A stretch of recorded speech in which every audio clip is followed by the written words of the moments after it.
Born and raised in Creel-Minsask, former hockey pro Darwin Mott graduated Weyburn Collegiate Institute and later received a Bachelor of Science in Business Administration. After his hockey career, he became disillusioned with working in a large bureaucratic system. At the same time, he was introduced to the writing of Dr. Elliot Jacques, which forever changed the way he experienced work, and indeed became his life's work. He now devotes his time to writing and marketing what he hopes to be the first of a number of important books. Darwin. I'll be reading from my book with about 18 words in the title, and it's from story 5, Can't We Get Some Managers with Some Backbone?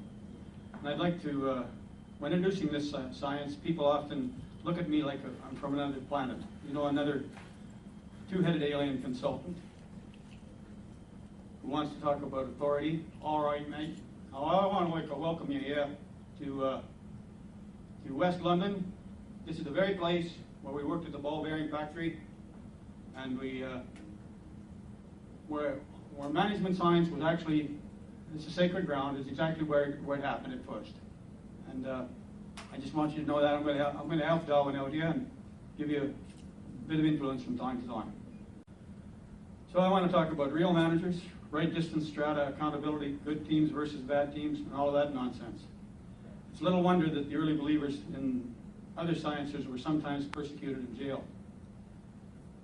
And but if you will stay separate from the maddened crowd of alchemists through this story, you will see how authoritative managerial leadership can be established at every managerial stratum using this science. And managers no longer need to behave like amoeba or other spineless creatures. You may be thinking that this management science field of knowledge could never have worked in a unionized environment. Well, that's what I thought too at first. But that isn't anything but the case. You see, contrary to popular belief, people, whether they happen to carry a union card or not, actually yearn for authority. But I must add, the authority I refer to is authoritative, not authoritarian. After a good deal of work over the succeeding years, they came to 4 minimal authorities. 1, veto on appointment. 2, decide task assignment. 3, decide merit pay review. And 4, decide deselection. Allow me to digress briefly before detailing these 4 in a greater degree. There's nothing wrong with human resources people, except that they don't know their dismissal from their deselection. In fact, there's a great number of unclear terms and language in HR circles.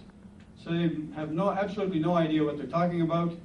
Perhaps it could be said that they are the modern ministers of management alchemy. But we need to develop capable managers and accountability for creating relationships that cross time boundaries. And what they identified back in the early days was that at 3 months, 1 year, 2 years, 10 years, 20 years, there were natural boundaries where a manager needed to be above it and a team member needed to be below it.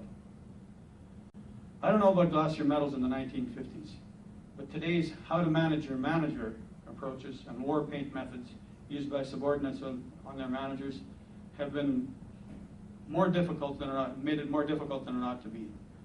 But then, a few times these methods have grown up with a manager and subordinate being within the same strata, not crossing those boundaries that I identified.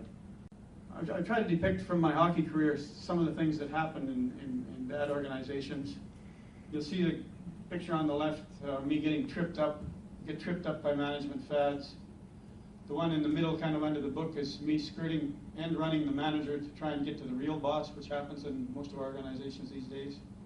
And yet we're asked to take on the world and be world class. There's a picture of me with a goaltender by the name of Tretiak. And no, I didn't score on him. And you're supposed to live by some goofy slogan. I think of that one as today the West, tomorrow the world. And you get a coach who kicks garbage around, which is provided by the alchemists who feed them. And you end up with quite a bit of trauma in real life.